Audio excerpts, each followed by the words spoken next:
영생의 길. 좁은 문으로 들어가거라. 멸망에 이르는 문은 크고 길도 넓어 그리로 들어가는 사람이 많고, 생명에 이르는 문은 작고 길도 좁아 찾는 사람이 적다. 너희는 거짓 예언자들을 조심하여라. 그들은 양의 옷을 입고 너희에게 오지만 속은 굶주린 이리떼와 같다. 열매를 보고 나무를 아는 것처럼 그들의 행동을 보고 진짜 예언자인지 가짜 예언자인지 알 수 있다. 가시나무에서 포도송이를 따거나 엉겅퀴에서 무화과를 딸 수 있겠느냐? 이와 같이 좋은 나무마다 좋은 열매를 맺고 못된 나무는 나쁜 열매를 맺기 마련이다. 좋은 나무가 나쁜 열매를 맺을 수 없고 나쁜 나무가 좋은 열매를 맺을 수 없다. 좋은 열매를 맺지 않는 나무마다 찍혀 불에 던져진다. 그러므로 너희는 그들의 행동을 보고 그들이 누구인지 알아낼 수 있을 것이다. 내게 주여 주여 한다고 해서 모두 다 하늘나라에 들어갈 것이 아니라 하늘에 계신 내 아버지의 뜻을 실행하는 사람만 들어갈 것이다. 그날에는 많은 사람들이 나에게 주여 주여 우리가 주님의 이름으로 예언을 하고 귀신을 쫓아내고 많은 기적을 행하지 않았습니까? 라고 말할 것이다. 그러나 그때 나는 너희를 도무지 알지 못한다. 이 악한 자들아, 내게서 떠나가거라 하고 분명히 말할 것이다. 그러므로 내 말을 듣고 실천하는 사람은 반석 위에 집을 지은 지혜로운 사람과 같다. 비가 내려 홍수가 나고 바람이 불어 그 집에 몰아쳐도 무너지지 않는 것은 그 집을 반석 위에 세웠기 때문이다. 그러나 내 말을 듣고 실천하지 않는 사람은 모래 위에 집을 지은 어리석은 사람과 같다. 비가 내려 홍수가 나고 바람이 불어 그 집에 몰아치면 크게 무너지고 말 것이다. 예수님이 이 말씀을 끝내시자 군중들은 그 가르치심에 몹시 놀랐다. 왜냐하면 예수님이 율법학자들과는 달리 권위 있는 분답게 가르치셨기 때문이다.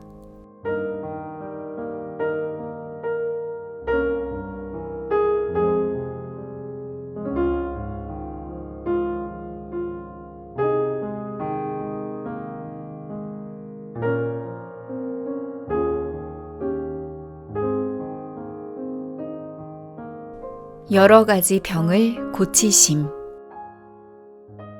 예수님이 산에서 내려오시자 많은 군중이 뒤따랐다. 마침 한 문둥병자가 예수님께 와서 절하며 주님, 주님께서 원하시면 저를 깨끗이 고치실 수 있습니다. 하였다. 예수님이 그에게 손을 대시며 내가 원한다. 깨끗이 나아라. 하고 말씀하시자 즉시 그의 문둥병이 나았다.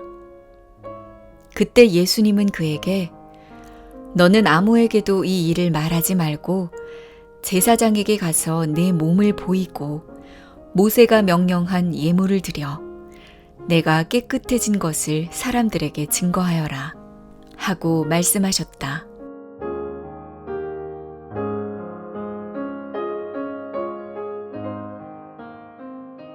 예수님이 가버나움에 가셨을 때 한 장교가 예수님께 와서 도움을 구하며 주님, 제 하인이 중풍에 걸려 몹시 고생하고 있습니다. 라고 하였다. 예수님이 그에게 내가 가서 고쳐주겠다 하시자 장교는 이렇게 대답하였다. 주님, 저는 주님을 제 집에까지 오시게 할 만한 자격이 없습니다. 그저 나으라는 말씀만 한마디 해주십시오. 그러면 제 하인이 나을 것입니다. 저도 윗사람을 모시고 있고 제 아래에도 부하들이 있어서 제가 부하에게 가라 하면 가고 오라 하면 오고 제 하인에게 이 일을 하라 하면 합니다. 예수님은 이 말에 놀라시며 따라온 사람들에게 말씀하셨다. 내가 분명히 말하지만 이스라엘 온 땅에서 이만한 믿음을 가진 사람을 만나보지 못하였다. 또 너희에게 말한다. 동서사방에서 많은 이방인들이 모여들어 하늘나라에서 아브라함과 이삭과 야곱과 함께 잔치자리에 앉을 것이다.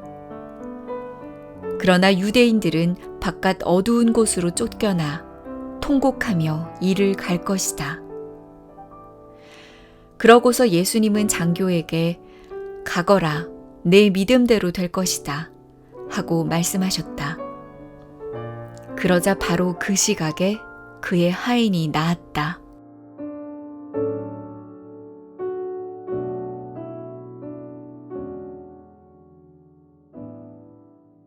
예수님이 베드로의 집에 들어가 그의 장모가 열병으로 누워있는 것을 보시고 그 손을 만지시자 열병은 떠나고 그 여자는 일어나 예수님의 시중을 들었다.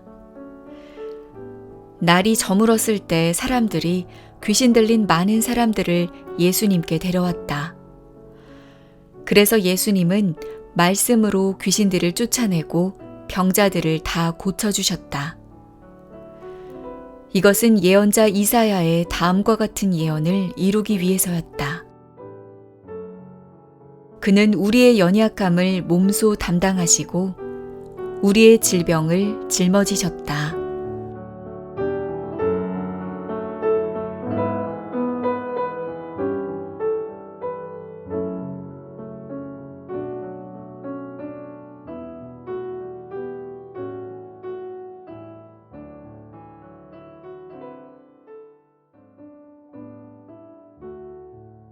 예수님을 따르는 사람의 각오.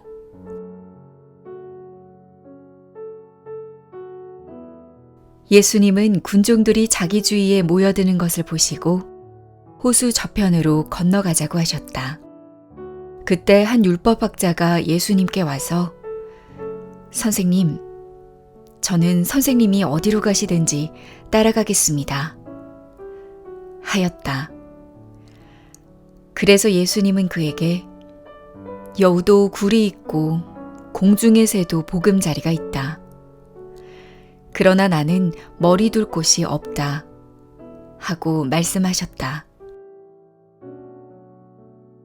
그러자 제자 중에 한 사람이 예수님께 주님, 먼저 가서 제 아버지의 장례를 치르도록 허락해 주십시오. 하였다. 그러나 예수님은 그에게 죽은 사람의 장례는 영적으로 죽은 사람들이 치르게 버려두고 너는 나를 따르라 하고 말씀하셨다. 폭풍을 잔잔케 하심.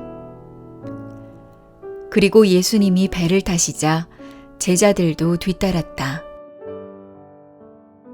그런데 갑자기 바다에 큰 폭풍이 휘몰아쳐서 배가 침몰하게 되었다. 그러나 예수님은 주무시고 계셨다. 제자들은 예수님을 깨우며 주님 살려주십시오. 우리가 죽게 되었습니다. 하고 부르짖었다.